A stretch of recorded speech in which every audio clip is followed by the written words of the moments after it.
shooters, loaders, and casters. Welcome to the Georgia Shooting Connection Friday Night Live Stream.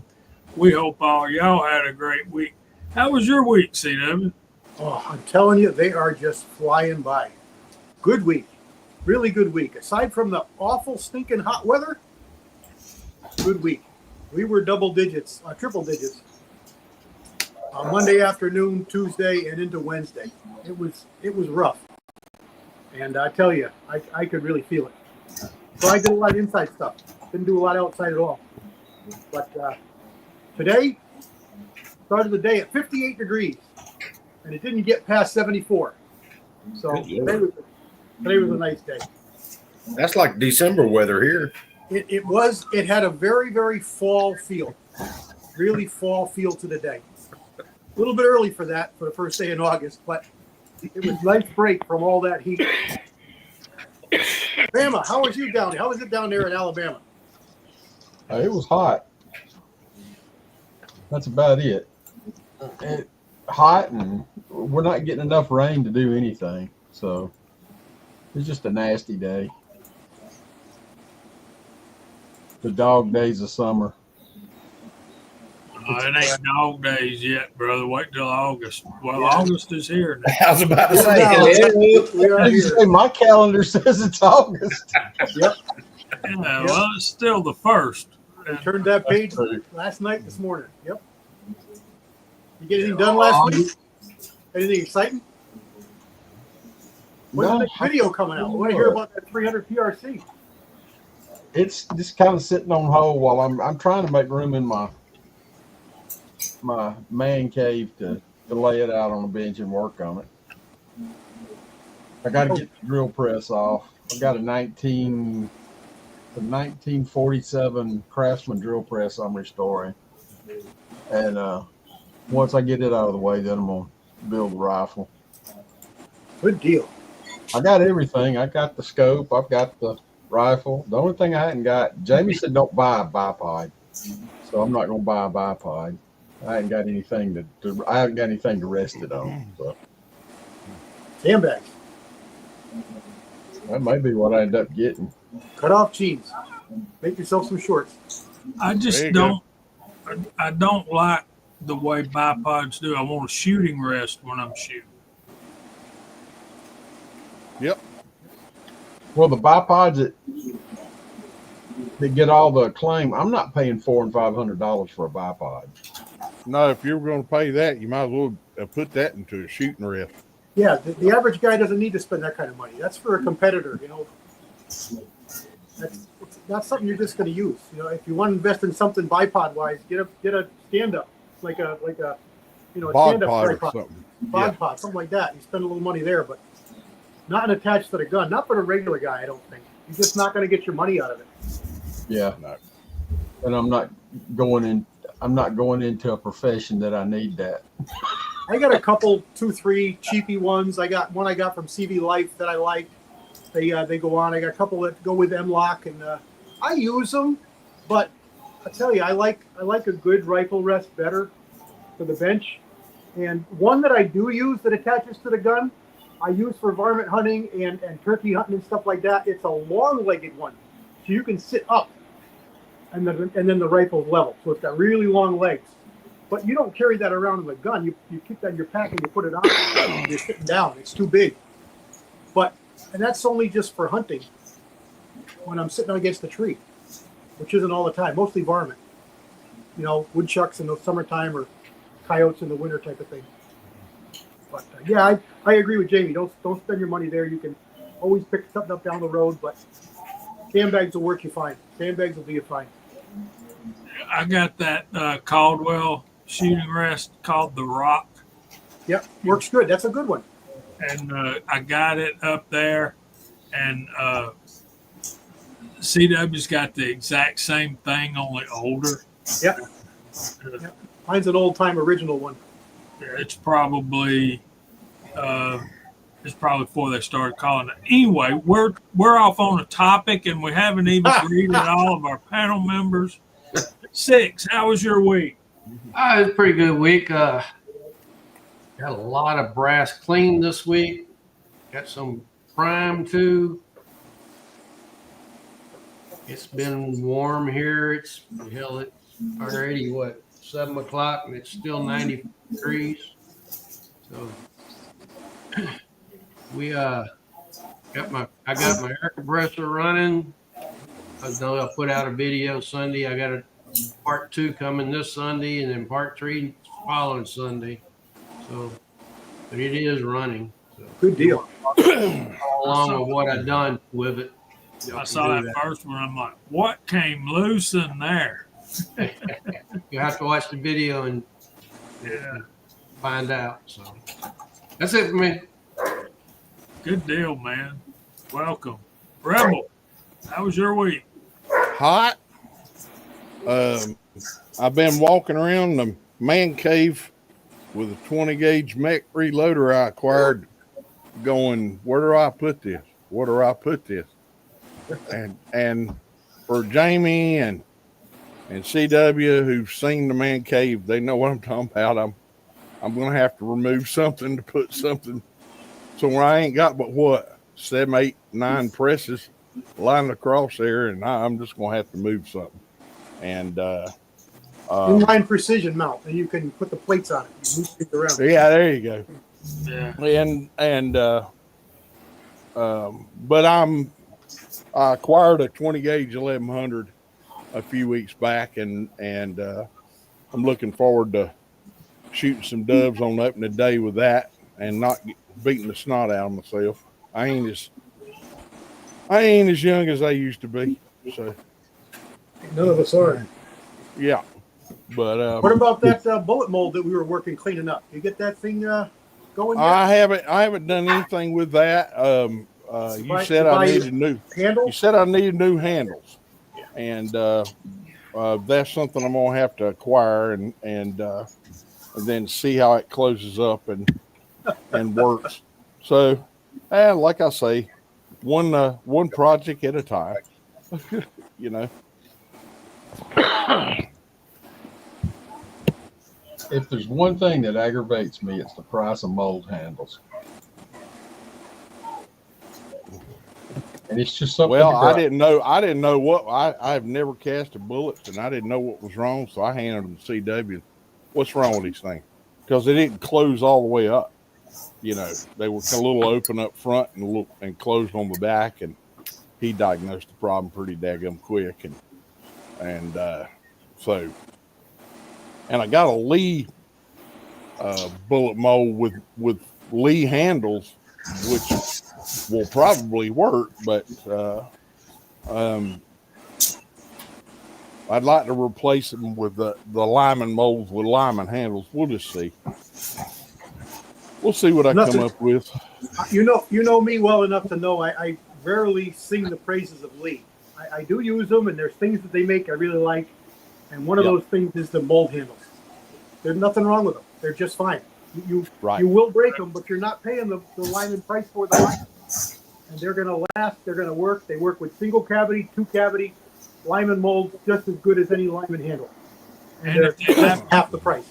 If they happen to be too fat to fit in the slot, you just take a grinder to them suckers. Yeah, I mean, or a file. Sometimes it's only a little. When I started, they were like $12. Now they're what, nearly 30? Yeah. Yeah. So. But they're still less than half. They're about a third of the price of a Lyman handle. Right. Yeah. So, look at Seiko handles. Yeah. Yeah. That's stupid. Well, you know what the problem with those are. That's ready instead of. Yeah. So and you look at them; they're identical. They're identical to the new Lymans. So I wouldn't be at all surprised they're made the same. Probably. You know, the difference is the thickness and the position of the holes that hold the molds. Somebody the handles, the hinge, everything else is the same casting.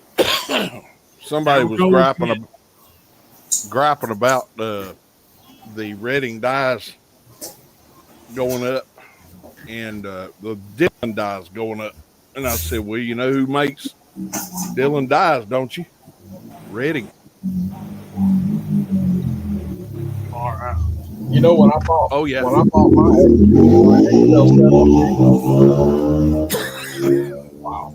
When I bought my XL 750, you couldn't get Dillon dyes and carbide. They, it was a period of time, nearly a year went by. You couldn't buy Dillon carbide, and they recommended Redding. Now we So know. that makes a lot of sense. Yeah. Yeah. So, Dr. Zink, how was your week, my brother? The week was pretty good. Started out with, at the end of last week, I got 1,000 rounds of 357 brass for $50. And they were all sized and primed, heat primed. About a third of them, maybe a little more, are trimmed. And the ones that I did trim have been annealed and back into storage. And for those that didn't catch them, any NOE molds is going out of business. Yes, I've got a mold from them on the way. Me too. And it's 30% off. So if there's something there you're looking for. I found one mold. I actually spoke to him on the phone. Says, you know me, I want a steel mold, and you don't have many. He says, well, I think you were looking for a 223 mold. He says, in steel. I said, I got 2 left. I found them. I bought one of those cavity. I can't believe they're going out of business. He's done. He's retiring. Well, he's retiring. Yeah. Well, yeah. I mean, he's had a lot of problems with staffing and getting good employees, and I guess like a lot of the people in women, they don't have kids that want to continue it, or somebody wants to buy it. So what can you do? We don't live forever. Let's all just move to Utah and we'll take it over. Now, who is that that's going out of business? NOE, NOE. Let me see. NO All Enterprises. right. You done, Andy? That's about it. That sounds like a productive week. You and Ricky have been working on brass and been working on everything, but I'm always working on either brass or casting. yeah, I haven't had a casting day in so long. It's embarrassing. Mr. Kyle, how was your week, brother? Hot.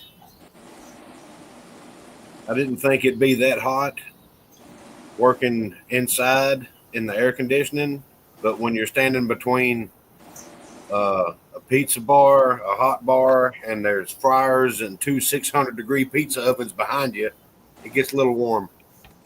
Yeah, buddy. That kind of cancels out them BTUs coming from the AC, don't it? Yeah. It's different. You know, you can walk 5 feet the other way and you're comfortable. But you know, it's that time of the year.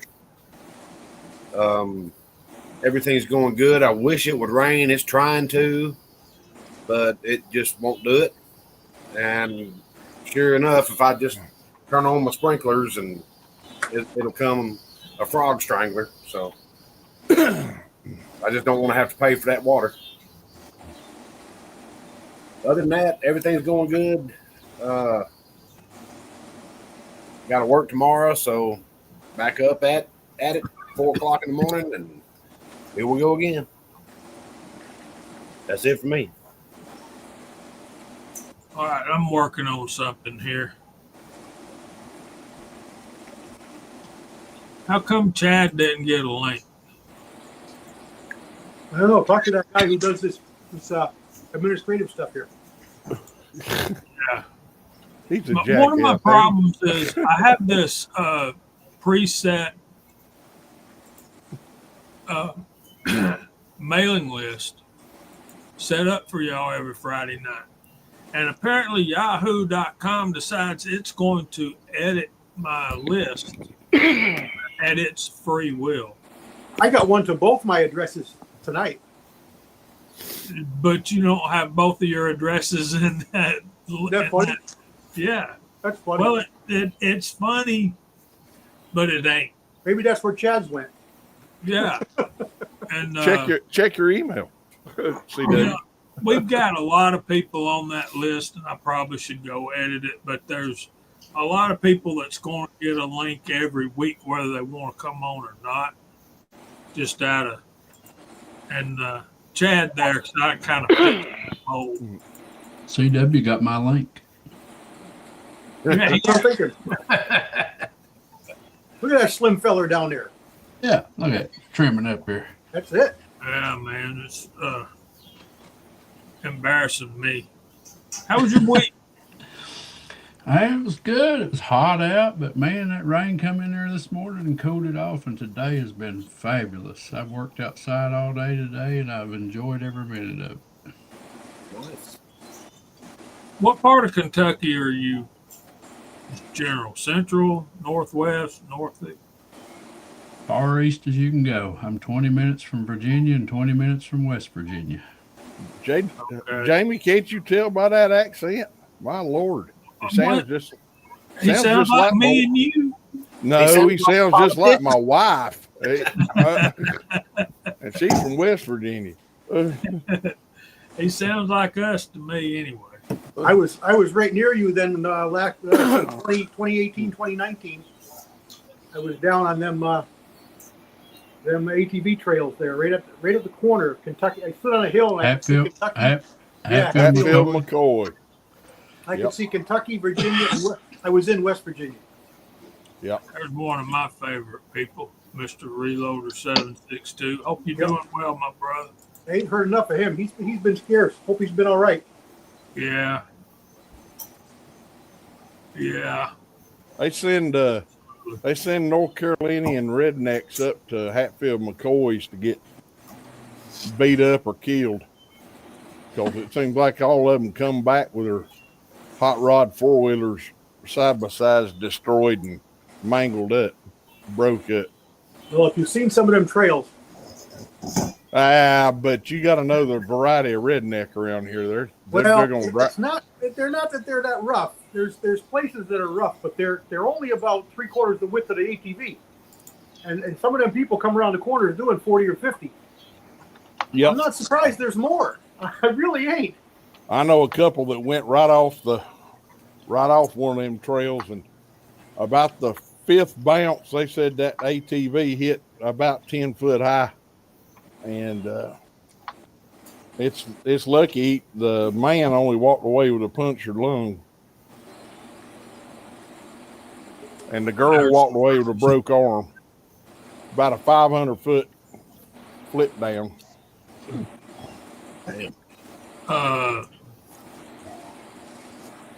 See, we got on a shooting topic, we got on a casting topic, ATV topic. and what we don't, that's almost like politics. That's obscene, unless it's related to deer hunting. We lost somebody. Speaking, I got a new blind. Dad, he'll be back. Do what, Chad?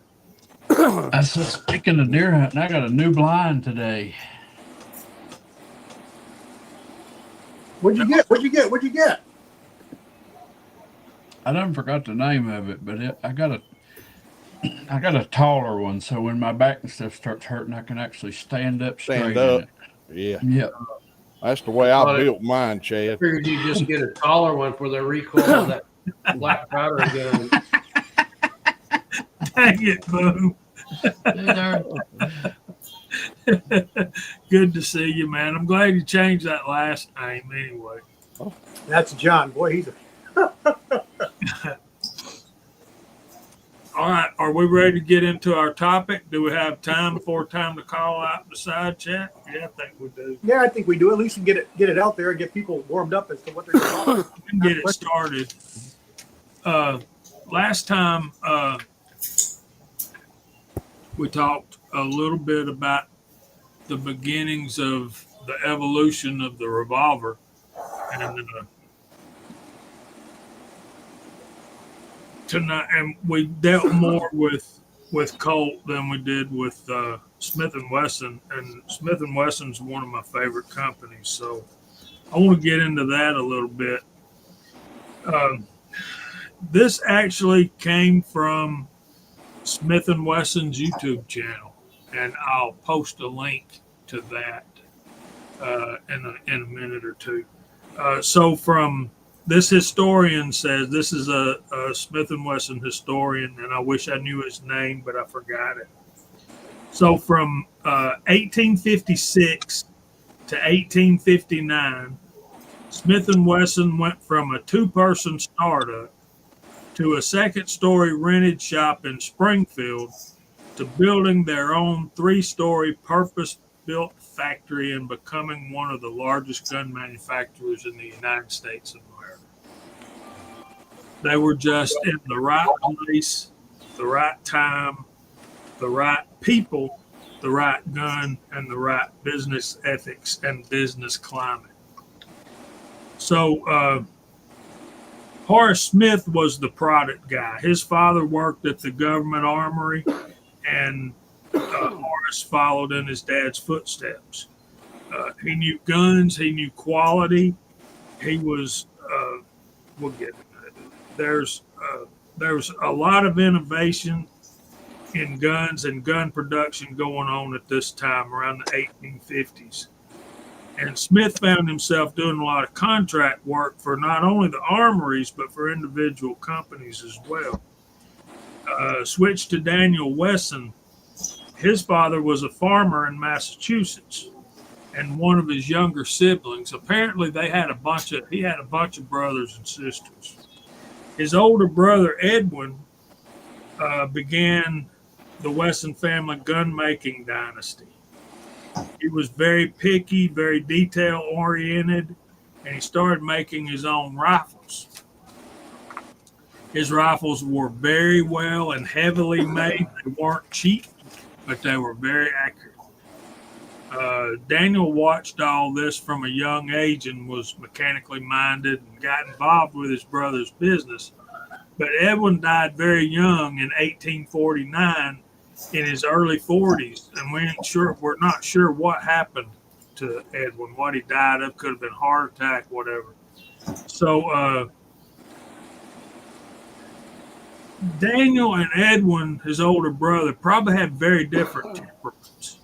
So Edwin was a studious perfectionist and had to make only the very best guns, but Daniel probably had different interests. But Daniel was very interested in gun making.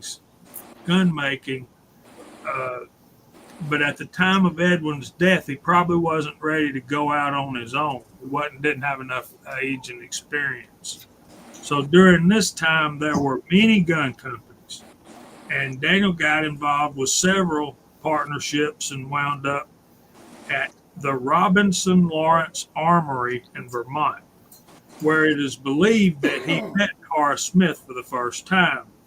They met and had complementary talents. Our historian believes Horace Smith was more into the production, nuts and bolts, research and development, and while Daniel Smith was more into the business side of things. Smith was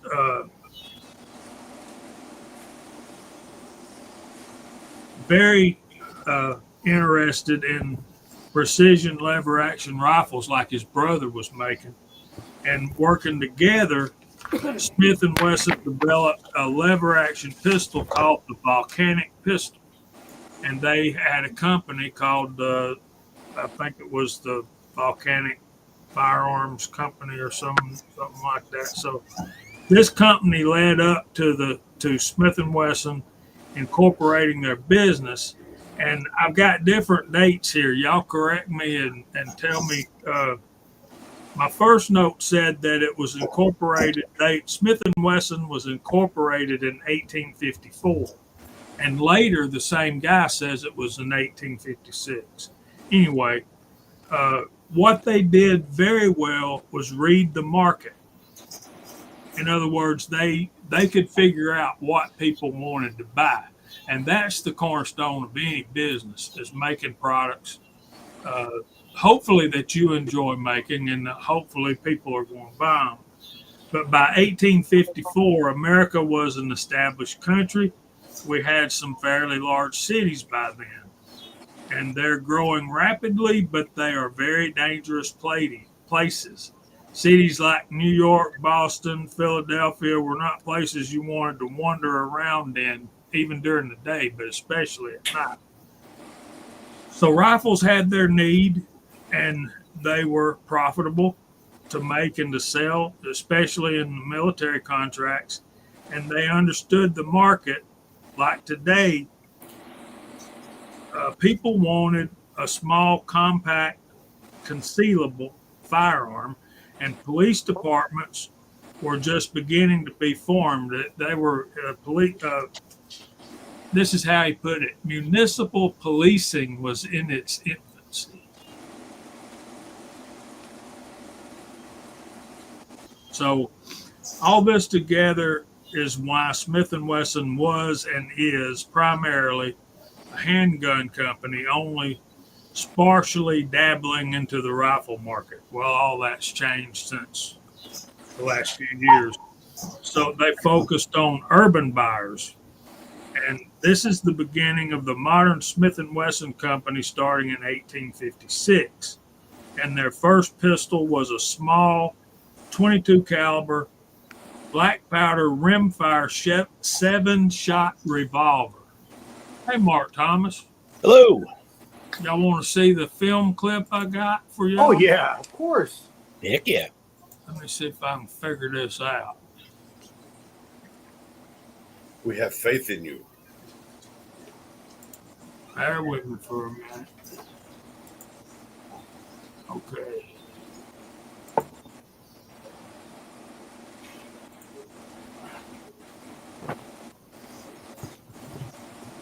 I think they had a very good sense of that, whether it was something that they consciously developed or whether it was just an intuition. And my guess is that that's why they leaned in that direction. And certainly when we look at Smith & Wesson over the first 50 or 60 years of the company's existence, they only dabbled in rifles very, very sporadically. They were really a handgun company. That was their bread and butter. And that's my interpretation of why they did that. I think they were responding to strong and growing consumer demand for compact, concealable firearms that would appeal to urban buyers. This is really where we see the birth of the modern Smith & Wesson company, which was incorporated in November of 1856. So they built a very small pistol. It was a 7-shot revolver that was chambered in this 22 black powder rimfire cartridge. It was very concealable. You could easily put it in a pocket. So they brought the metallic cartridge and they brought the revolver together, and they had their eureka moment. They made a prototype. It probably worked. And that was actually this exact gun. This is the 5th Smith & Wesson, what became known as the Model 1 revolver ever made. It's the earliest surviving Smith & Wesson in existence. And this is one of these handmade prototypes that Horace Smith and Daniel Wesson made to prove that this design could work. I like the way you said it probably worked.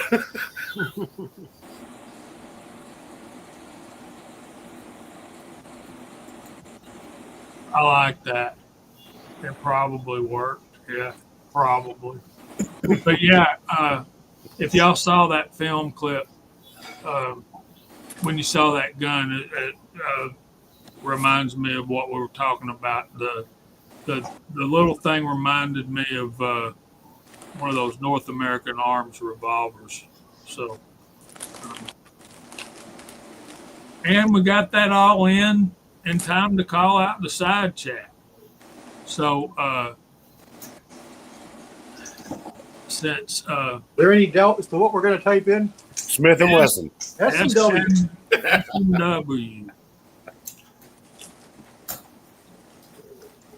And CW Longshot was in first. He's on the panel in the side chat. So I'm away from my phone, so I'm just going to say it. S&W. Mike the Rebel Hester is also on the panel. Scott Davis is out there. Andy 79Z28 is on the panel as well. And he has this beautiful Smith & Wesson behind him right there. That is sexy. Bama Dad is on the panel and in the side chat. Walks Fletcher is out there. Bobby Barlow, Dale Pogue, GGW Outdoors, go Dogs. 30 days. 30 days. G23's out there. Rollis Carvelis. Kentucky Rimfire and Hobbies is on the panel as well. Ron 2A Matters. Andre D'Angelo. Boomstick's out there. Edward Petty is out there. Dwayne 7834. Mark Thomas is on the panel and in the side chat. There is Garage Guy 879. Hey, Miss Kitty. Daniel God is my judge is out there. Reloader 762. We're just glad you're here, Miss Kitty. Good to see Reloader 762 out there. And I think we're up to date. No, there's Mark Thomas, but I already called his name. Alaska 1 Andy is out there. Oh, one guy. How far behind am I? Ricky Baird is out there, my brother in Connecticut. MC's listening while working. Service Venator, I missed him. How can I miss Service Venator? He had a good video this week too. Because I can't read, that's why. Good to have you out there, my brother. Let's see. I'm way behind. But are you I'm willing so to make far behind, I think I'm in the lead.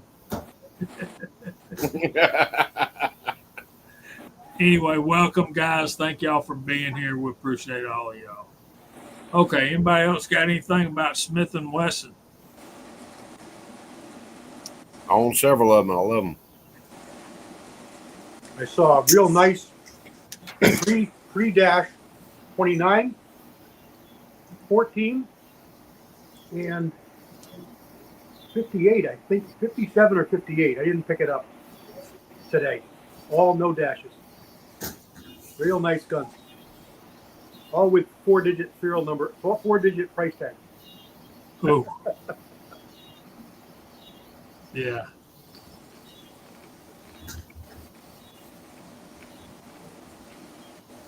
Yeah.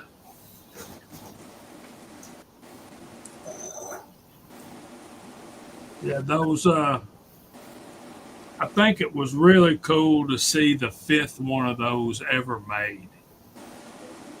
And one thing I will point out, do what?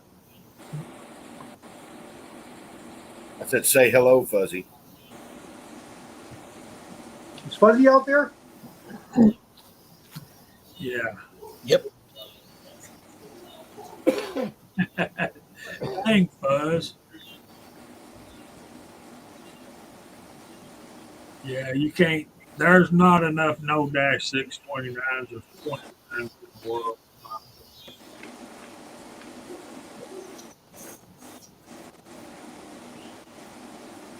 I guess I need to start shopping for me a Smith & Wesson because I got the EAA Windicator and the Ruger GP100, and that's it. There ain't nothing wrong with either one of those. I used to have the Windicator with a 4-inch barrel. Yep. That thing shot really well. Really well. Better than me. But yeah, those older Smith & Wessons are classics. Oh, they had a 53 too. Anybody know what a 53 is? No. But I've got I know Rebel does. Nobody else knows what it is? I've got the book. I can look it up if I have to. I know what it is. Well, go for it. 22 Jet. Ugh. It came The with a heck is that? 22 long rifle cylinder. Pretty cool. Pretty cool revolver. Walks new. What is a 22 Jet? It's a rare beast. Never even heard It's of it. It's a 357 case. a 22 Jet looks like a old 16-ounce Coke bottle with a bullet in the end of it. That's a good analogy. I like that. It's a good analogy. I've got one of the Kyle, cartridges. it starts to taper right after the web. So it's got maybe not even 1/8 of an inch straight, and then all taper all the way up to 22 caliber. Yeah, it's sexy looking. Looks like a dunce cap. Service Venator, I can't recommend a Smith & Wesson revolver enough. Preferably an older one. Like a 19. The best revolver ever freaking made. Even a Model 10 4-inch, if you can get one before like a -6 while they still got the pinned heavy barrels in them. Now, the very first ones were those pencil barrels, weren't they?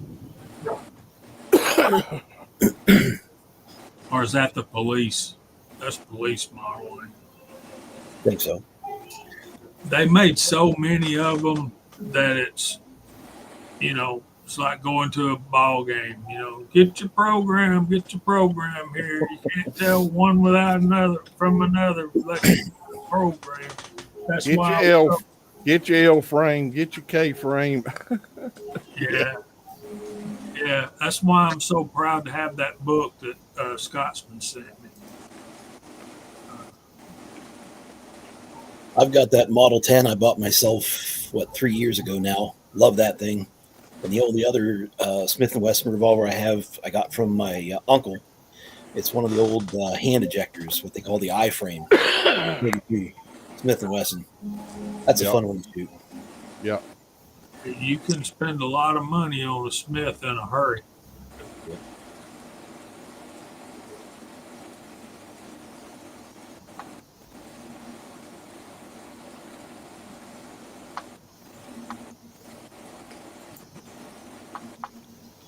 Yeah, I've got a 586 and a 686.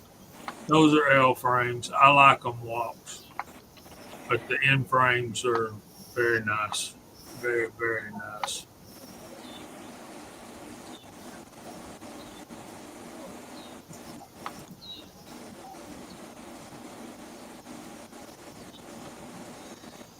Man alive.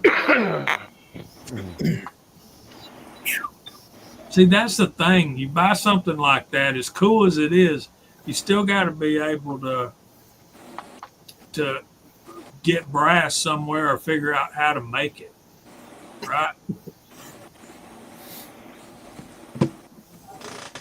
Speaking of brass, Jamie, I was looking for something else, and this is always the way it happens. I was looking for something totally unrelated to firearms in the house. It was actually a tennis elbow brace. I was looking for that, and I found about 300 rounds of 38 special brass. I'm like, huh? That's good for you. Might need to load some of these up. Yeah. Well, I know what you're not gonna find as far as brass. That's 22 rim jet. Yet another one I haven't heard of. Well, like I say, I like taking that cartridge to work and just sitting there going, "Okay, Einstein, tell me what this is." And they'll look at it and go, "I don't know." I can make up all kind of stuff. They gave that to the chimpanzee that they sent up to space in a single shot, just in case he saw Martians. Oh, really? What's it called?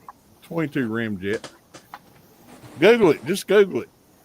You know, I'd make up all kind of stuff on the fly. I like messing with people. Speaking of messing with people, have any of y'all heard that they're doing away with the daylight savings time thing? Yeah, they've threatened that for years. I haven't heard that confirmed yet. Well, I saw something. I can't tell if it's AI or not, but it was Marco Rubio on the Senate floor pretty much applauding everybody for finally coming together and passing the bill to do away with it. That sounds kind of like Is it AI. is it just me, or is AI not seeing too much I? You know, just a lot of A and not a lot of I right now. I know it's in its infancy and everything, but I'm about tired of it. I am too. Google keeps asking me if I want an AI overview of the whole thing. I asked about some cartridge, and it was a huge, like, African cartridge, and it said it was great for dove and, you know, For Dove? yeah, dove and wrens. You know, who knows? But it was stupid. I'm going wren hunting with my 460. Yeah. I was like, apparently AI doesn't know about reloading or cartridges or anything. I was talking with my wife about that daylight savings time thing, and she goes, I haven't heard that. I'm like, well, I'll probably never be able to find the video again. But he was on the Senate floor applauding for passing this bill. And she's like, yeah, I haven't heard anything about that. I'm like, well, okay. Well, maybe it's a little bit. Well, it could have been Colonel Sanders. You know, they could have interjected his picture on it. And he's been dead, what, 30 years, 40 years?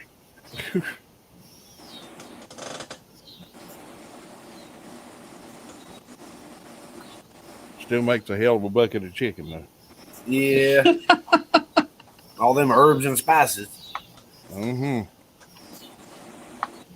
Edward Petty put us a link up there. From down here in Kentucky. Walk says there's no more daylight savings time. Okay, so somebody else has heard that too. All right. There's Lever Guns 50. What's going on, buddy? We're talking about Smith & Wesson revolvers. How you doing? Still in the Philippines, I reckon?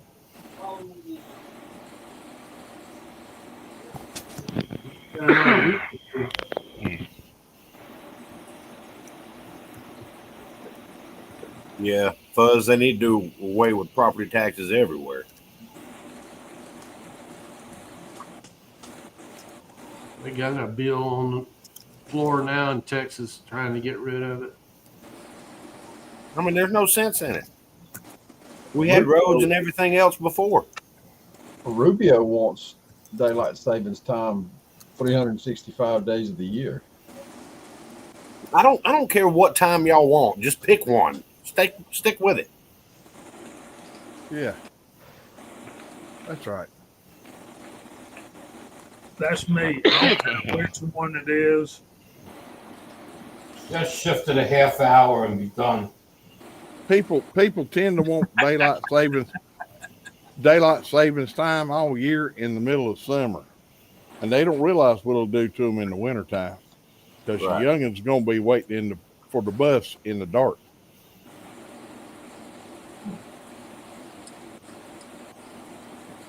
Or And I don't getting know off the about- bus in the dark. Yeah, I don't know about where y'all are from, but that's when them Appalachian Sasquatches hunt and they grab kids, you know, so you don't want that. That's a big amen right there. I mean, I'm sitting here making fun. But last week we had a family in Arkansas, two girls that lost two parents over nothing.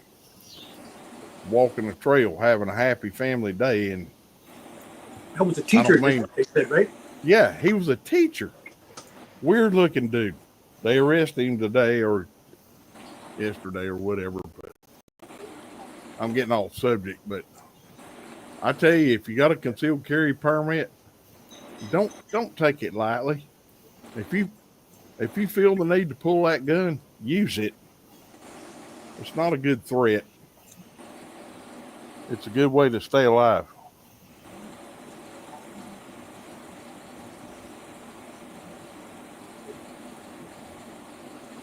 G23 sent me pictures of a beautiful, beautiful Arasaka Type 99. It took him 3 months to decide to buy that road. I'm like, why? Must have been an early one. It's 7.6, I think. 7.6 Jap, whatever that. Mm-hmm.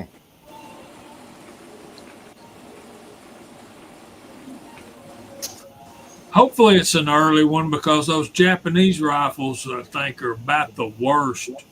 Well, as the war went on, they got a lot Yeah, worse. they're actually a very super strong They're actually action. one of the strongest actions there is. Yep. Right. Yep, very strong action.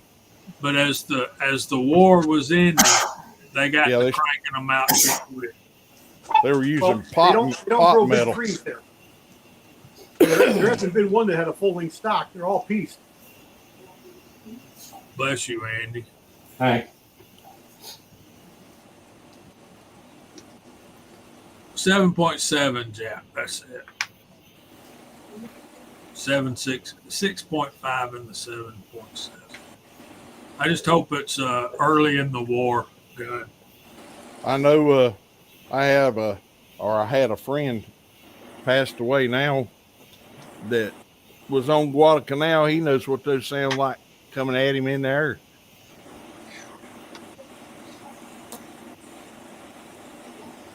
They ain't pretty.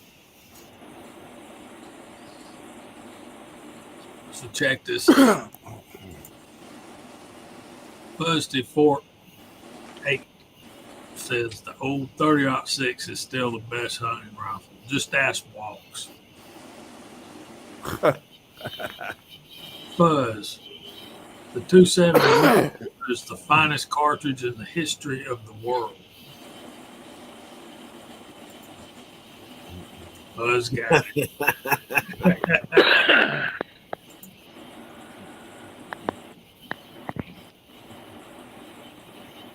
It is kind of weird, all this talk about Smith & Wesson, and there's no Scotsman. Yeah.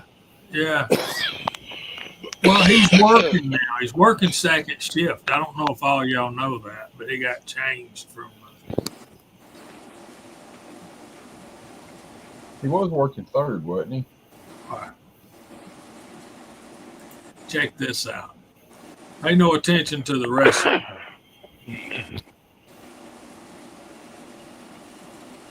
5 shots into a 1 1/4 inch group at 25 yards. How many of you guys shoot your handguns at 25 yards? I do 50. Bullseye slow fire is 50 yards. That's what I'm talking about.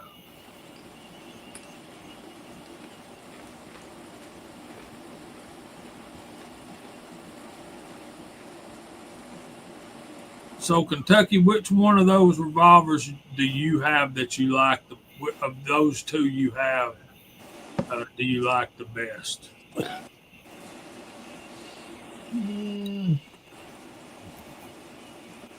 I mean, I love the GP100, but the Windicator is more practical as far as a carry gun, the size wise. It is. Yeah. My GP100 is a tank. My problem with revolvers has always been they don't feel good in the hand. They just don't feel right to me. Oh, No. man. I'm just the opposite. I grew up with one of those in my hand, and those the only semi-auto that feels halfway decent in my hand is a 1911. All the others, except for that one. That one you got feels real good, Jamie. Yeah, it feels good, and the CZ75 feels good, but it's very 1911 too. It's very brown and high power. CZs are very, very ergonomic. They're like Yeah, they're super, super ergonomic. yeah, they're really nice. Yeah. So if y'all, yeah, Walt said when he was strong and had good eyes. I know that. I can't shoot that anymore. I can't shoot well at 25 yards anymore. Walks. I definitely can't. Not open sight. Right. Yeah. I still like taking one of my 1911s and shooting clays at 100 yards at the range. Yeah, some disciplines of bullseye are 50-yard slow fire, offhand, one-handed, unsupported, one-handed, and then most of the rest of it is 25 yards outdoors, all one-handed, unsupported. That's tough, man. I actually got asked to leave a range that I was a member of after one of the range officers gave us the clay pigeons to put out there on the berm, and then I decided to start shooting at them with a 1911 on the 100-yard range, and this guy loses his mind. There's no pistols allowed on the rifle range. I'm like, well, you're just jealous because you can't hit it that far. That's it. You're out of here. Wow. I've never, doing I your don't think doing I've ever your been to a best. range like that. Doing your I've seen no rifles on a pistol range, but never ever no pistols on a rifle range. Right, Kyle, right. you got to summon your inner Chris Farley when you're doing that range officer guy. You know, I can see Chris Farley just. And one of my statements to him was, then how come they're shooting 300 blackouts and 223s on the pistol range? Oh, I had a guy on just beside himself going through that. No rifles on the pistol range. I said, okay, I'll shoot the 300 black. That's a rifle. No, it's not. It's a pistol round. It's a rifle round. I said, look it up and learn. Right, it's a pistol round. Pistol round. Designed as a pistol. Eight and a half barrel, I think. It's a pistol round. Yep. Sure, there's more rifles made in it. I'll give you that. It's more common that way. I'll give you that. But it was so funny when we were doing that 300 blackout thing and showed up to the range to meet Jamie. And Jamie said, I thought you were bringing the 300 blackout. I said, it's in the bag. He goes, you got a 300 blackout in that bag? I said, yeah.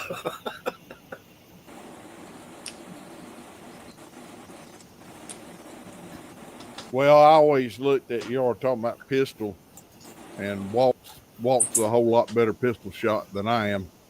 I always looked at a pistol as a tool that I need to say. Well, no, I just why Ed Bailey? Are we cross? I just don't think I could bear it if we weren't friends anymore. You know, that distance. That's. No, you that's what the Army teaches. A good use for a handgun is to get you a rifle. Exactly. I could have swore I saw Ms. Hotshot out there.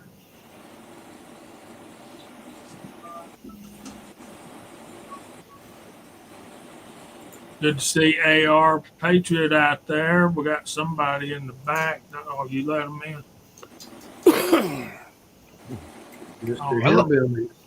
I let myself in, brother. Oh, good deal. There you are. I picked that lock. I didn't even hear screen door squeak. Yeah, how's everybody doing? Sorry I'm late. Oh, hell, we're used to it by now, Mike.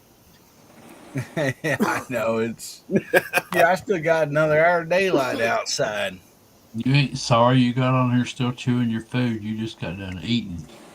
I'm not even done eating, bro. I just sat down to eat. No, I just heard that blasphemy about the revolvers that you speak in there, Chad, and I'm like, oh my goodness. What about they don't feel good in his hand? Yeah. That made my heart hurt a little bit. No, yeah, I agree with you, Mark. The two that I have feel wonderful in my hand. You own a single action yet? Just a Rough Rider. No, it's still a plow handle.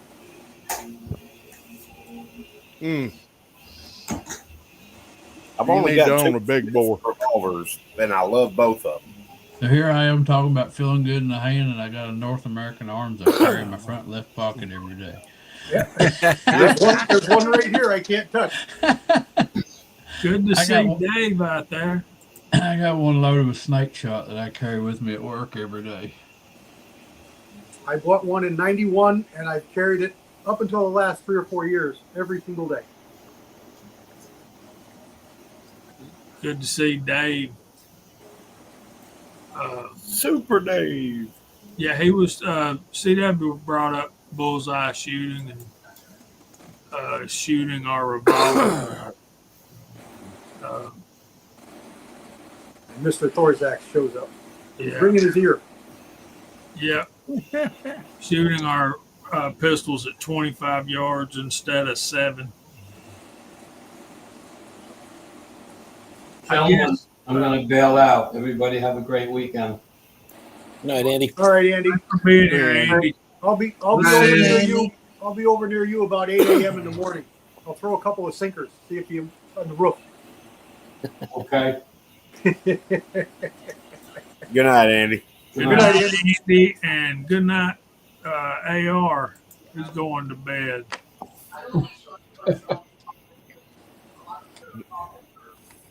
Thanks, CW. You shoot up toward Montauk.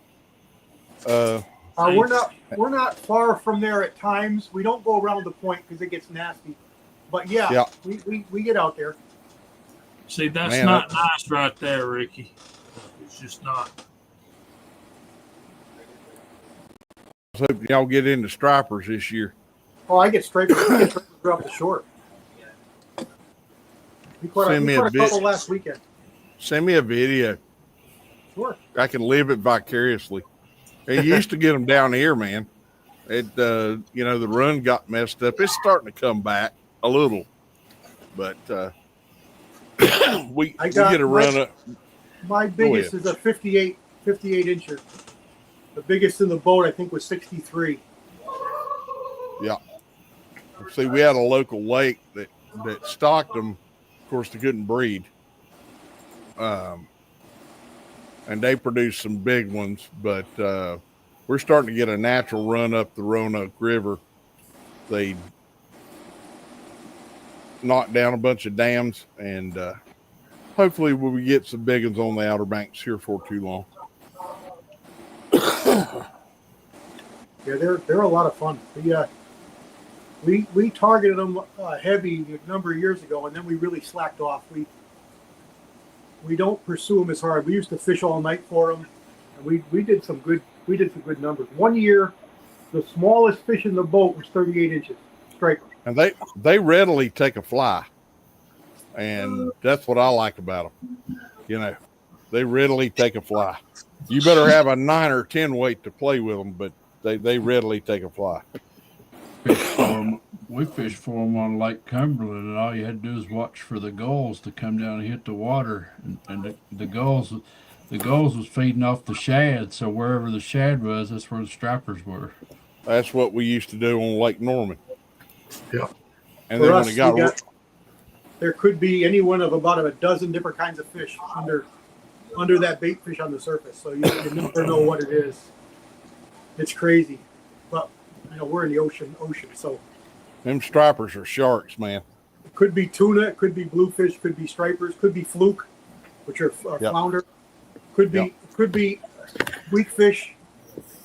It could be just a bunch of different fish. Weak fish would be sea trout for anybody in the South. We had a mackerel 2 weeks ago. Spanish, really? The blueback, chub mackerel, under bait. They were pushing bait. They were eating sand eels.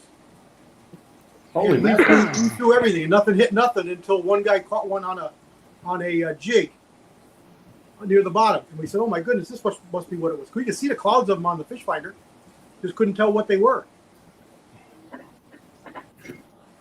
They were mackerel. I used to go tasty. Used to go speckled trout fishing, and then would get in those redfish. Man, I love catching those redfish. Reds are a whole lot. They almost mirror stripers in a lot. size, what they eat, what you catch them on, how they fight, the body shape, all except for the mouth. They're really similar.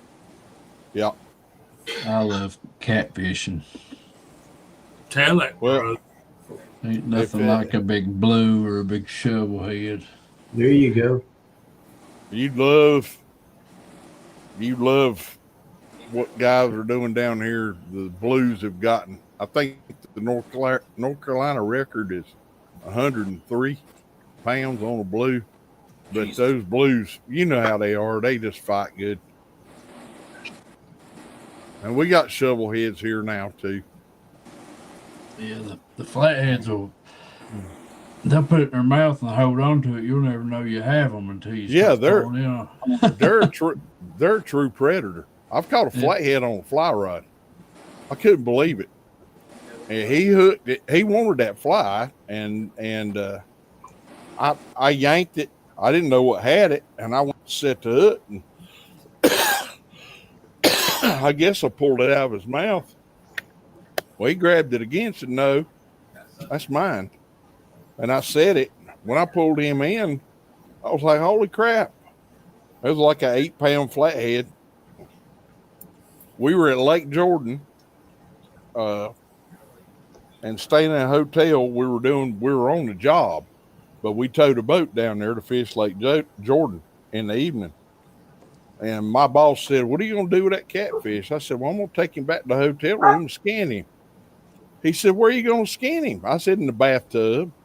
He said, "God almighty, you redneck." That's exactly what I did too. No, redneck would be skinning it on the bedside table. Yeah. Or any tree you can nail it to.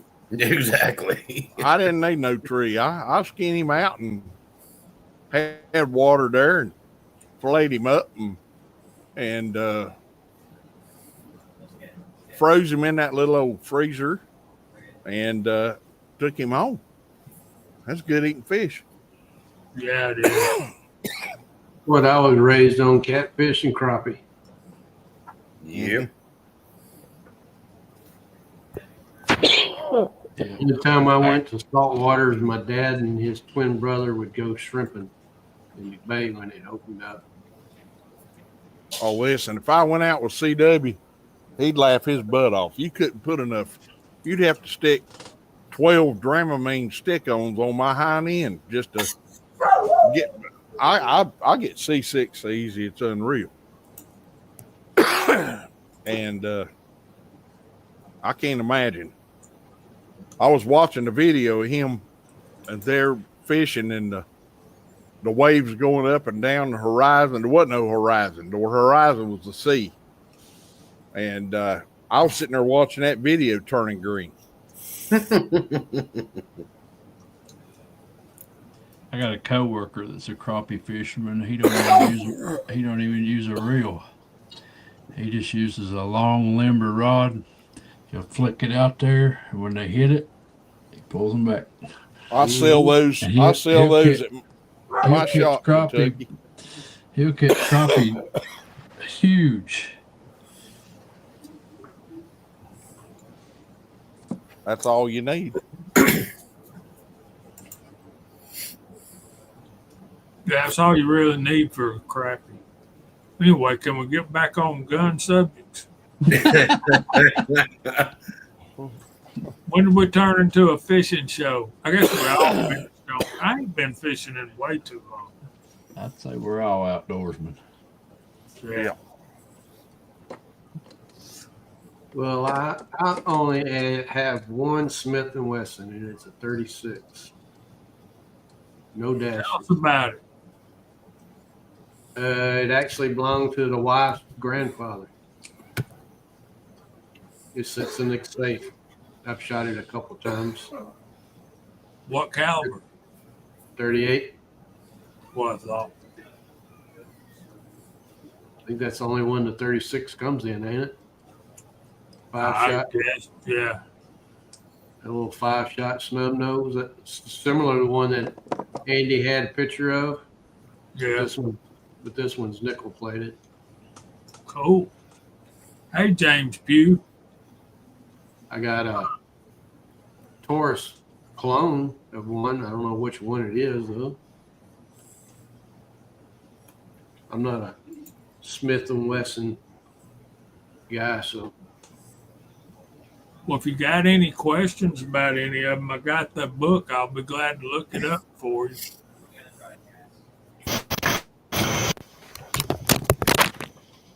Six, one of our range when members. y'all start calling out all those numbers, Smith and Wesson, just like CW calling out numbers for Lyman moles.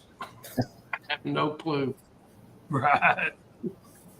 Six. I think Taurus Model 66 is the Smith & Wesson equivalent of a 586 or a 686. Walks, there ain't nothing wrong with fishing, buddy. Tommy Boy says that rod is called a tenkara. I probably didn't pronounce that right. But down here we call them cane poles. Cane pole, yeah. Yep.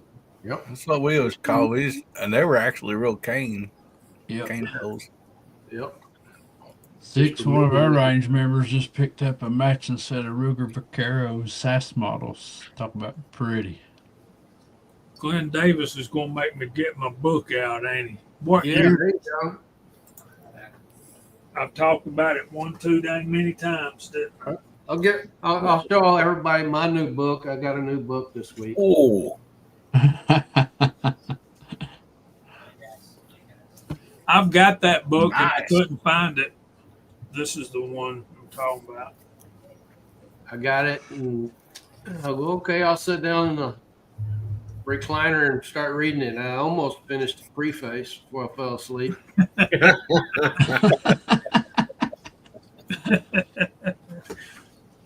Glenn Davis, yes, sir.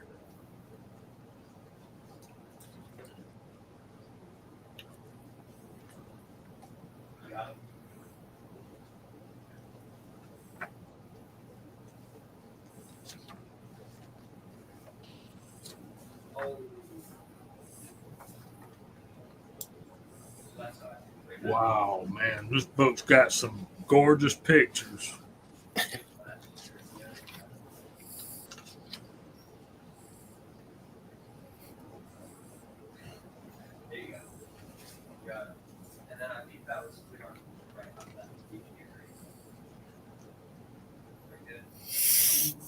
Smith Wesson and their lever action magazine pistol. Just what we were talking about earlier.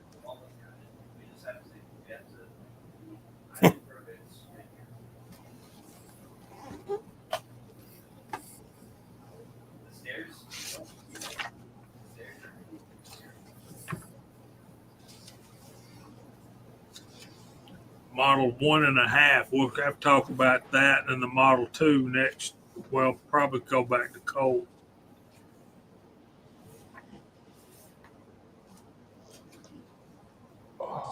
CW just sent me a picture of matching bird's head grip 327s. They're nice.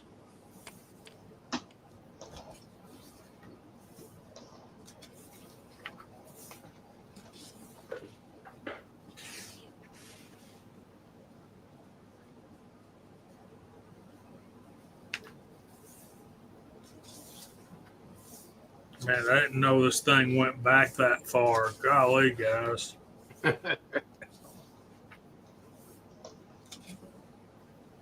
Woo. Second model Russian. Exquisite Plus is 10,000. Schofield's Model 3. Where am I going to get to the Model 19s?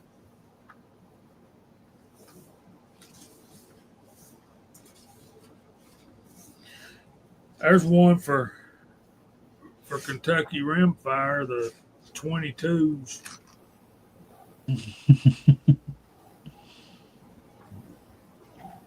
19 will be a little bit, Jamie. from the Schofield. Got to remember, Smith & Wesson's been around for a while. Yes, that's either 1854 or 1856.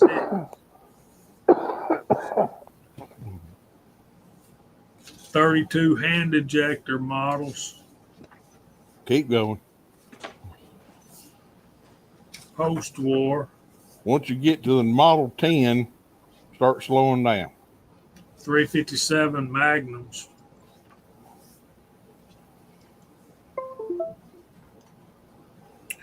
Looks like Walks Fletcher's guessing 99, maybe.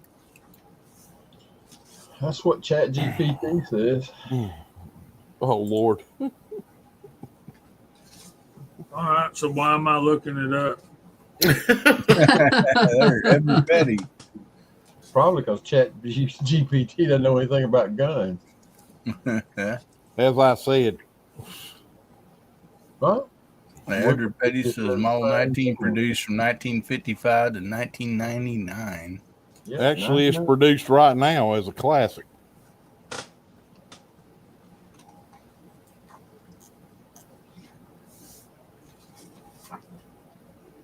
.44 Magnum pre-model 29.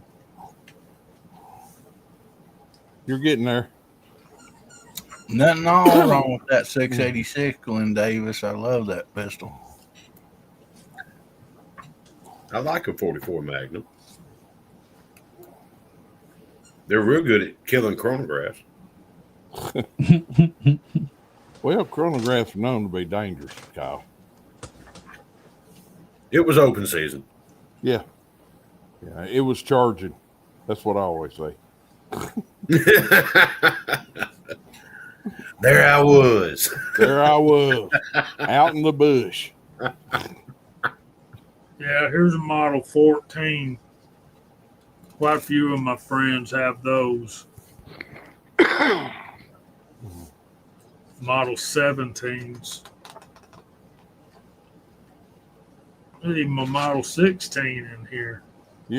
Which blue book are you into? Which annual? From my understanding, it's the newest one. What's it got on the front of it? I already showed you that. Well, I wasn't here. Well, you should have been looking. I'm sorry. Well, you don't have the Stephen, however you pronounce his last name. Instead, blue book. But it's probably taken from that. He was moving from the porch to the recliner, babe.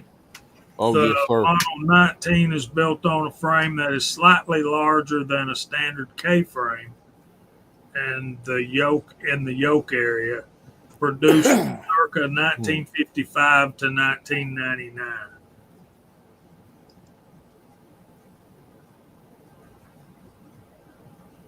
And it's a 357 Magnum 38 Special. Can I tell y'all, we had a local chief of police that was going home and he didn't see much street work or hadn't in a while. And he had a car in front of him acting funky. This was back in the late 70s, and he pulled him over. And in the process of getting their license, running their tag and all that, the guy pulled a gun on him and shot him in the shoulder. And of course, he spun around and retreated to the rear of the car and fell down as the car sped off. And he drew his pistol and switched it to his left hand and proceeded to put 6 shots in the back windshield of that retreating car, fastly retreating car. That was something else, that he put 6 shots. He hit one of the guys. That wasn't fatal, but he hit one of the guys, and he put 6 shots in that back windshield. I thought, well, that tells you something about the 357, and that tells you something about the pointability of that revolver. That he could do that weekended.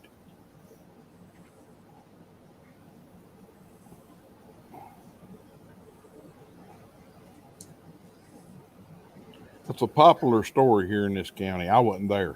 I was a little young. So Well, I'll say this about that. Y'all need to try not to get me in that book because I'll forget what I'm doing and get reading something. next thing you know, our verse of the week will be, and the no dash Model 19 was bequeathed by the Lord. Jamie, that's the Oh, one that Lord. we got. Oh, let me blow that up. Oh, yeah.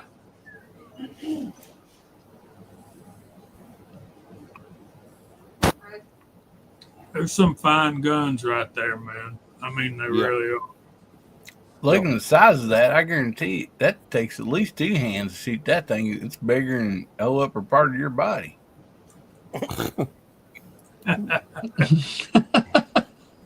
That's called special effects, hillbilly. Yep. Cylinder's That's big as super his nice head. gun. My hand. See if it's my hand.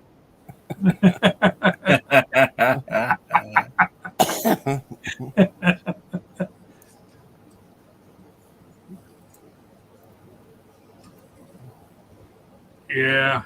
Thorzak said lots and lots of stories down south. We got plenty of them.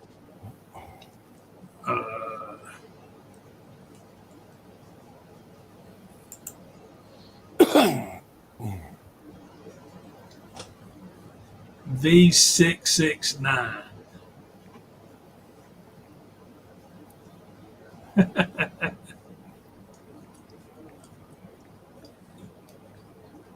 That's great to know, Thorzak. Very great to know.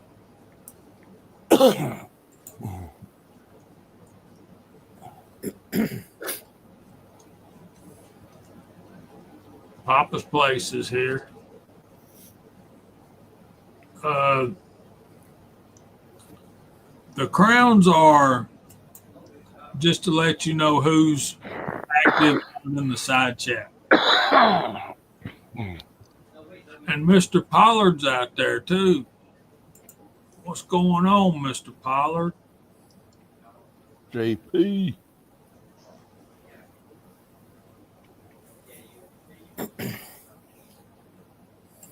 That's a nice one too. That's what yours is, ain't it? 6 at 36, model 36.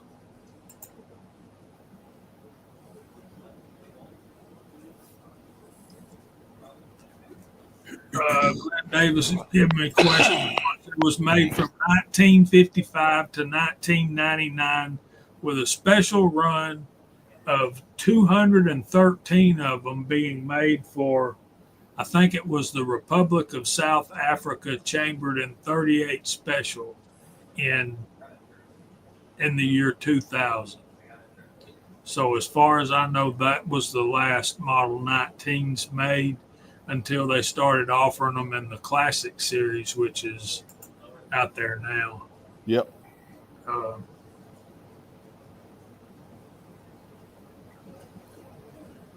We understand, James. Friday's a busy night for a lot of folks.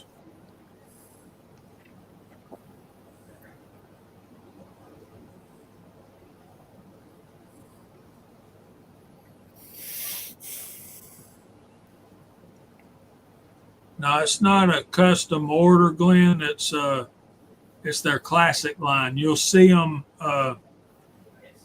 come out with different models at different times. It's kind of like a limited production run. And when They're not easy to get. No, they're not. Not easy to get is French for expensive. Mm-hmm. When you can find them, you're gonna have to pay for them. I guess is the point. Oh, Jamie, there's a gun show coming up. The best thing to do if you want a classic is if you're friends with your local FFL, you just tell him, look, I want one of these. and I'm gonna bring you some money along, and just order it when you can, when it's available. Just keep a check on it, and that's the way you get one. So we got a few minutes for the verse of the week. Let's talk about this. Kyle brought up the fact of a gun show. We'll go through the panel.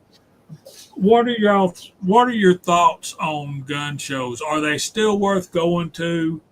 Do you know what paper you wrote down? Are they overpriced? The stuff I see is overpriced. I can do better at my local gun store. They're As far definitely as buying guns, there's always this possibility that you're going to see something there that you can't find anywhere else. Go ahead, Kentucky. That's what I was going to say. They're overpriced, but sometimes you do find something there, you know.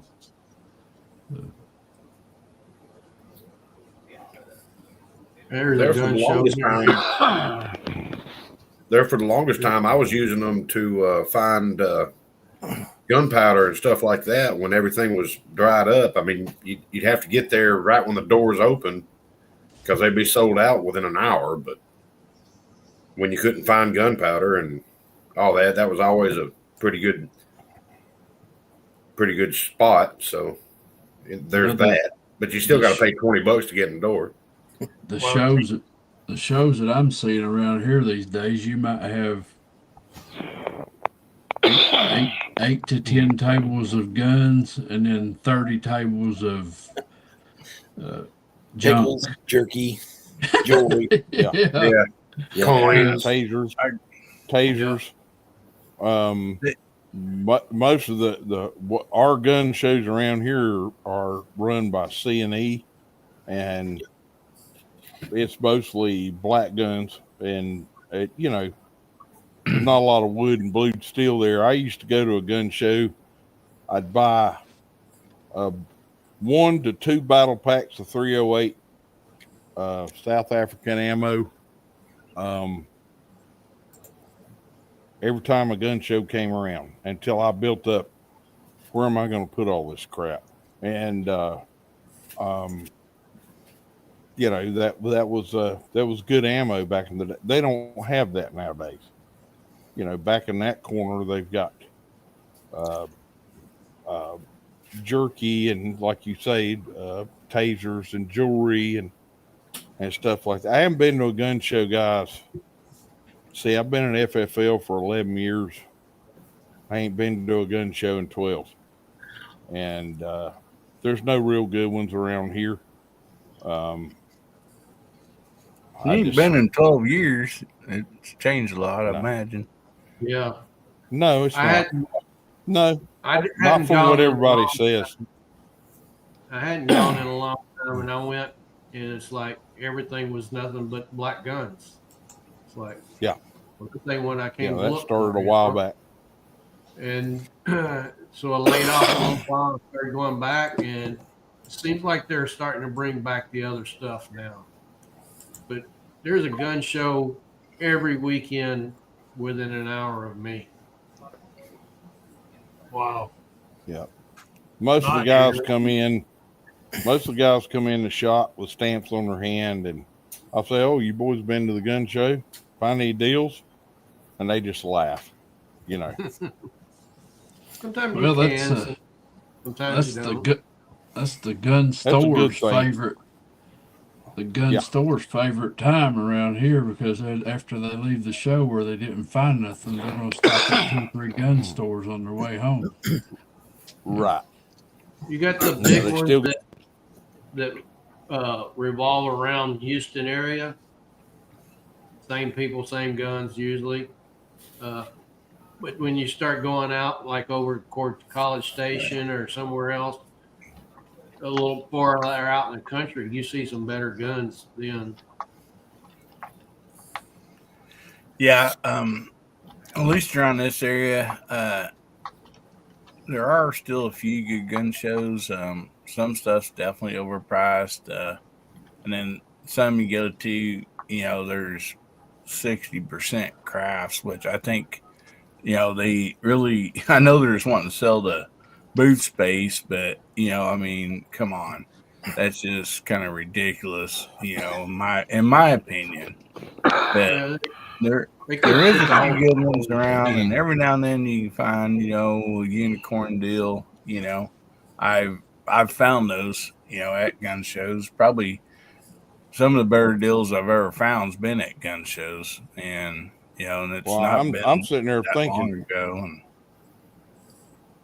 do I what? know what I know what the profit is on a gun, and when I hear that gun shows they're charging anywhere from $50 to $80 for a table, and you got 4, 5, 6 tables, do you know how many guns you have to sell to make a profit? Yeah. I mean, that's Only one if you you, charge the right price. you better be grilling burgers at the end of that thing, because you ain't gonna make no profit. Um, just so y'all know, a little insider secret for any listener out there, um, especially for the guy that goes, "Is this the least you'll take for it?" Gun stores generally make about 10 to 11% on a new firearm, and that margin sucks. You can't leave the lights on for that. So Yep. you make your money on other stuff. Yeah. We ain't heard from Bama Dad or Mark. Y'all go ahead. Both David, of Dad, you. go ahead. No, go ahead, Mark. Okay. We do have the state farm show complex right here in Harrisburg, which is nice, and we've got a good gun show every 4 months, 6 months or so, and they run them. It's the C&E. They run them Saturday and Sunday, and I just don't even bother going on Saturday because it's too crowded, and everything's top price. I go Sunday. I usually go at about 2 or 3 o'clock in the afternoon, and it ends at 4. Yeah, when they're packing up, Yep, I get my best deals, especially on reloading stuff. they don't want to carry your stuff home. Right, I take a pocket full of cash, and I try to be nice. I don't want to steal stuff, but if there's a bag of brass and they got $40 on it, I'm offering them 20, and I'll go as high as 25. If not, I just walk away. No problem. I have had good luck getting unique firearms that way. Going on Sunday, finding something that nobody else wants. That's how I got both of my 32 H&Rs. The other place that's a good gun show is out in Lebanon County. They have a sort of state fair kind of place, and it's a smaller show. Same thing, go on a Sunday, get the better deals. But I do best in my local shops. In fact, a couple of them know me. I got a nice text last week from one of my buddies down at the local shop. He said, "There's a gun just came in an hour ago. You're right up your alley."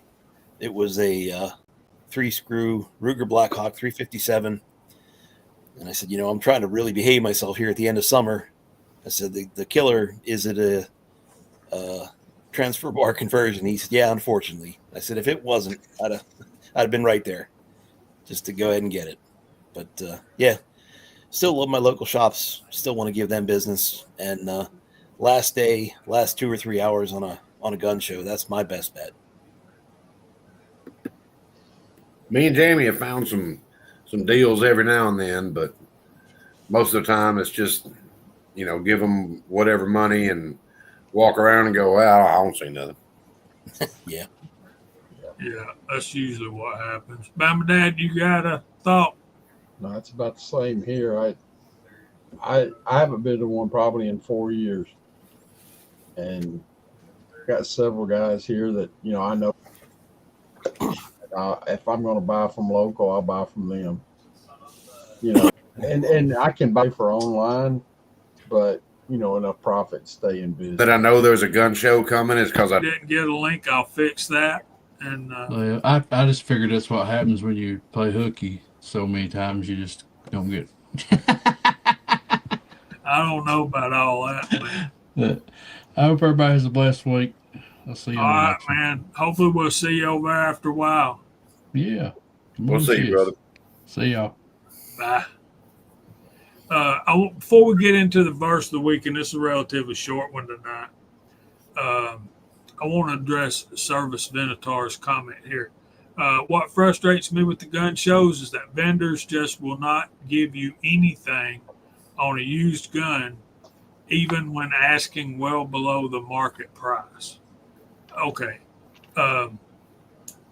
That's been one of my gripes, even dealing with my local gun store service. And what he told me is that, remember what Rebel said earlier, their markup is only 10 to 11%. They can't afford to give you what you really need for your used gun or what it's worth, not even close. So the best thing for you to do there is sell your gun to somebody else and then take that money and buy what you want. That's I've talked to several gun store owners and they all tell me the same thing. It's just So- like you're watching the Pawn Star show. It's like, I got to make a profit too, Yeah. So let's get into our verse of the week. Are y'all ready? Yeah. Yes, sir. Yes, sir. Okay. We've been going through the 10 Commandments in the Old Testament. Tonight we're up to number 3. Exodus chapter 20 and verse 7 says, "You shall not take the name of the Lord your God in vain, for the Lord will not hold him guiltless who takes his name in vain." All of these guys on our panel know we don't do that here. We just don't take the Lord's name in vain. So let me read y'all a note from John MacArthur, if y'all know who he is. He says on that one, to use God's name in vain in such a way as to bring disrepute upon his character or deeds was to irrelevantly misuse his name. To fail to perform an oath in which his name has been legitimately uttered was to call into question his existence, since the guilty party evidently had no further thought of the God whose name he had used to improve his integrity. For the believer in the church age, however, the use of the name of God is not a needed verification of his intentions and trustworthiness, since his life is to exhibit truth on all occasions, with his yes meaning yes and his no meaning no. Matthew 5:37 and James 5:12.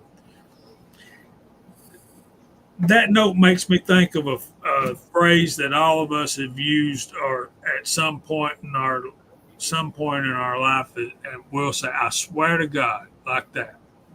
Well, do we have to say this? Absolutely not. We don't. I love MacArthur's thought there that if we swear by the name of God and then don't follow through, you deny God's existence. And worse, you just used his name to improve your integrity, quote unquote, which you now have totally destroyed. But for God's people in today's world, our life should be a reflection of him. There should be no reason for you to use God's name. The world around you should know that your yes is yes and your no is no. Our lives should glorify him. We got some more notes from David Guzik. He says, "You shall not take the name of the Lord your God in vain." There are at least 3 ways this command is commonly disobeyed. Number 1, profanity, using the name of God in blasphemy and cursing. Number 2, frivolity, using the name of God in a superficial, stupid way. And hypocrisy, 3rd, claiming the name of God but acting in a way that disgraces him. So Jesus communicated the idea of this command in the disciples' prayer, which he taught us to have a regard for the holiness of God's name when he taught us to pray, hallowed be thy name, in Matthew 6:9.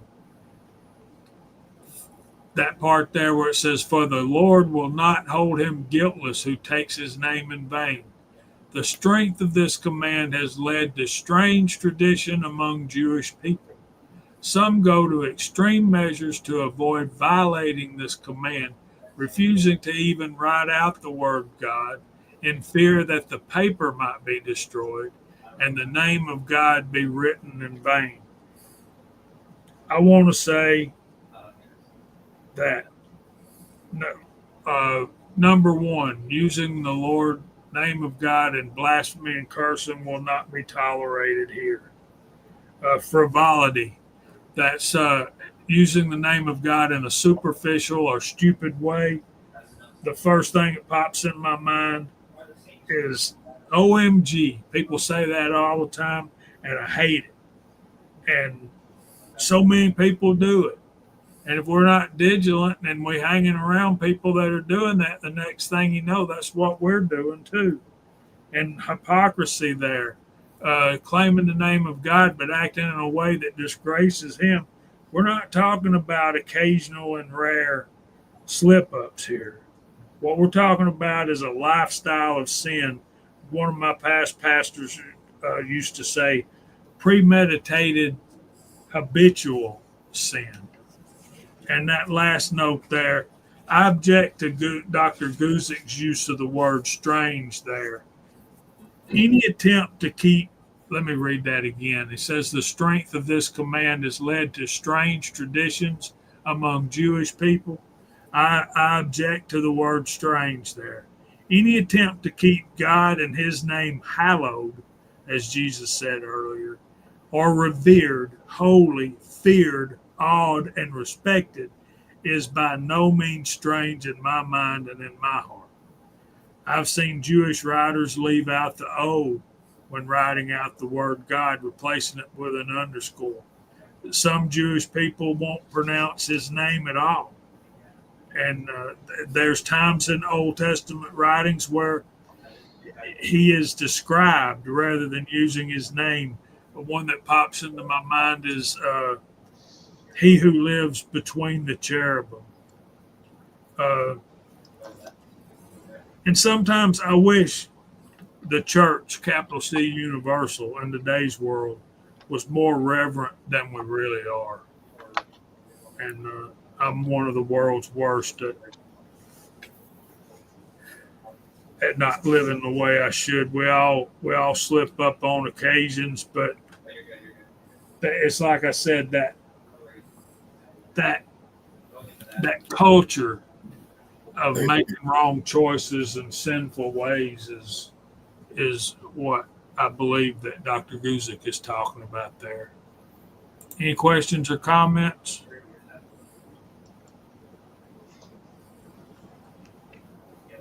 No, it's pretty much cut and dry.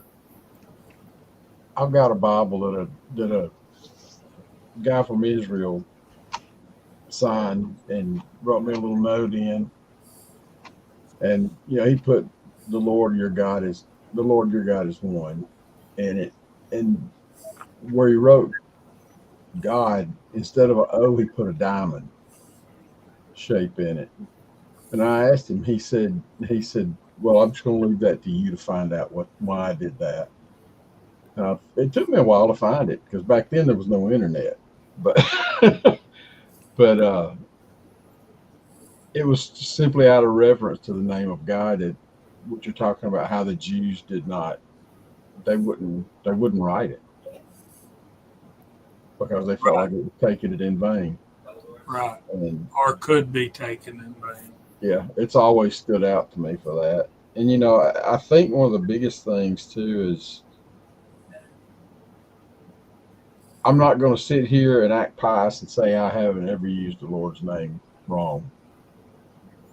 I've in fits of anger or anything like that. I've taken the Lord's name in vain. But what really gets is the feeling in my heart when I've done it. I've never done it and not felt terrible for doing it. Well, It's that's when you get to the evidence of point when it becomes so easy to you that you don't have any fear or reverence for God. That's where you realize you've got a problem. That's when you need to think about, why does that not matter to me? yeah. And if it doesn't matter to you, the real big problem is this: are you His? If you are, you will be convicted when that stuff happens, like you were Absolutely. describing. Absolutely.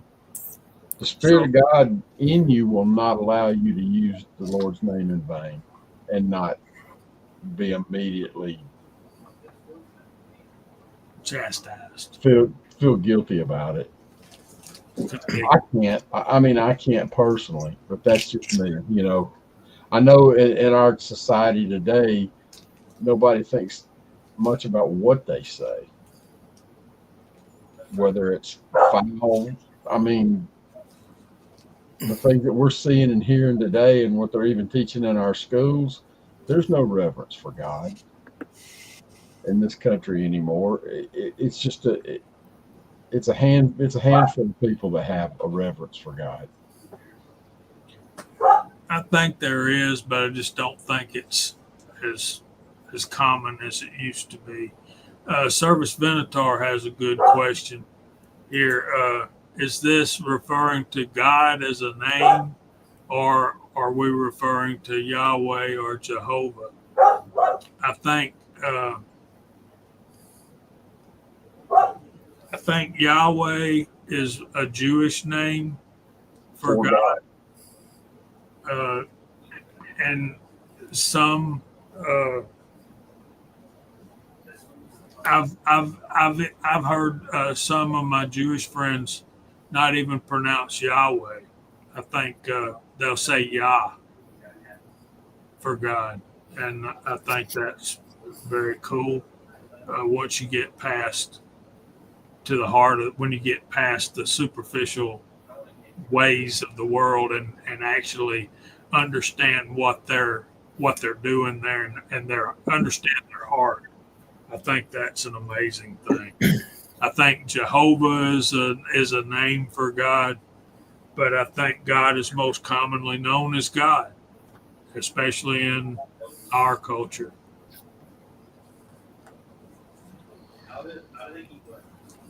Anything else? I do my very best to behave here on the program, but I grew up, and I'm not going to talk bad about my father. He was a good man, but he cussed like a sailor because he had been a sailor. He's in the Navy, and even later on in life, I looked up. I wanted to know what the H was in Jesus' middle name.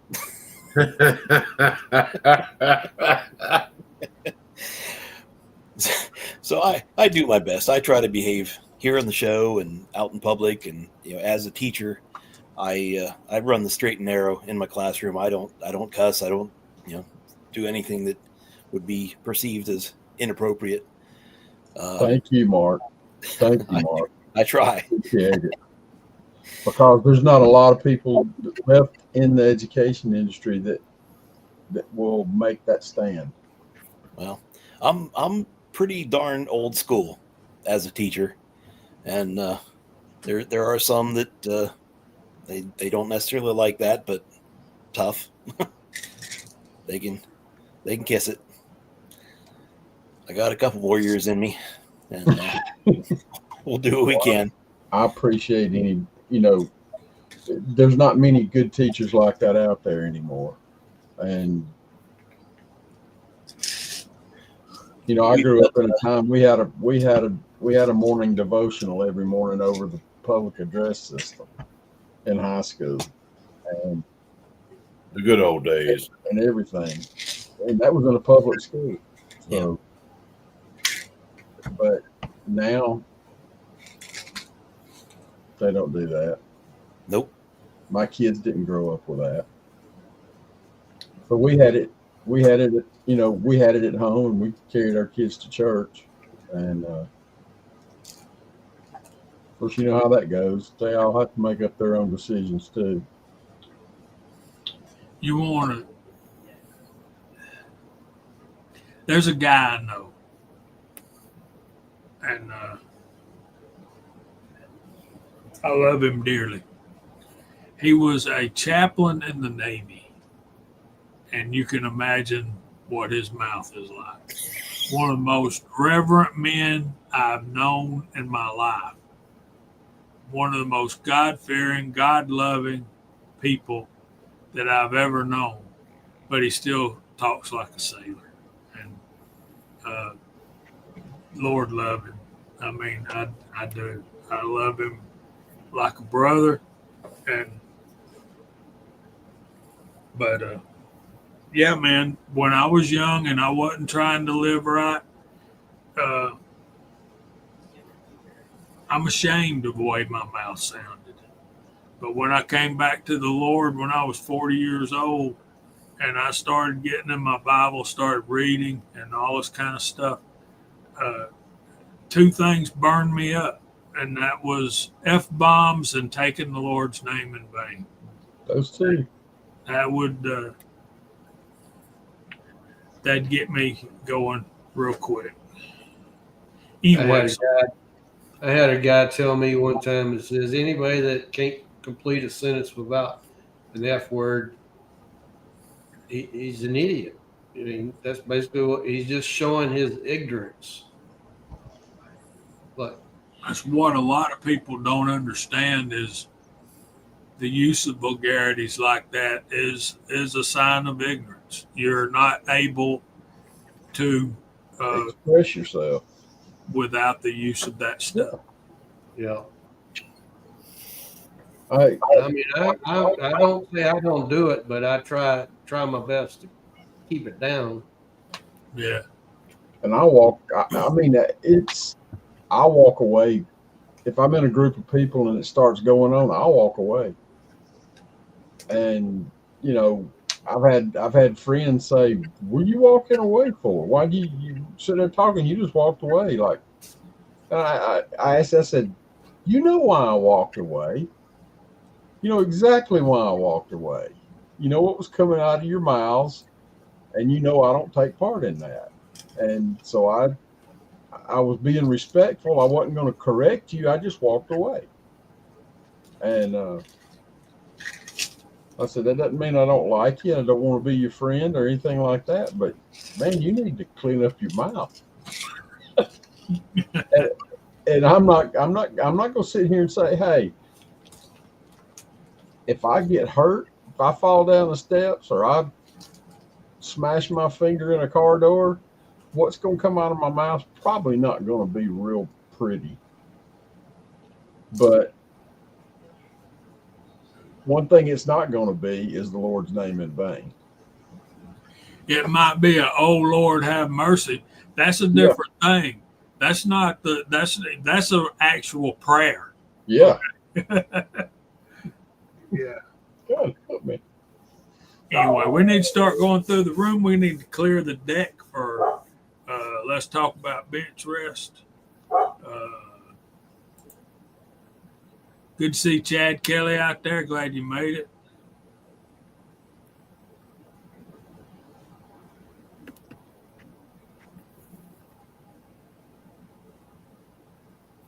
Yeah, we'll be praying about that service. That's a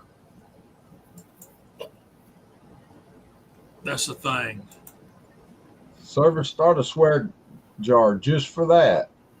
And then then at the end of the month, whatever's in that swear jar, give it to somebody that needs it. Yeah. Okay, so we've got 18 out there still, and we want to thank all y'all for hanging with us this long. So with that, I'll start us out. We'll clear out as quickly as we can. Who? You?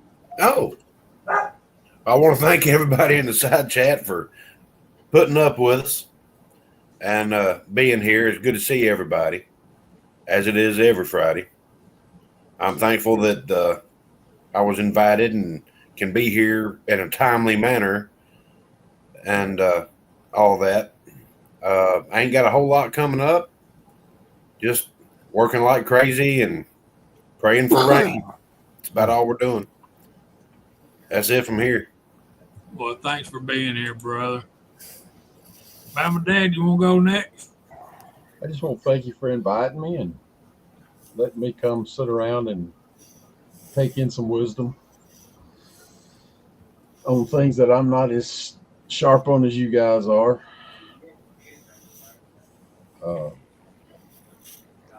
Got some, I don't really have anything big coming up. You've heard me talk about it. I've been engrossed in rebuilding an antique drill press, and I got to get that finished where I can start on my rifle. So other than that, that's it. Thanks for being here, brother. We appreciate you.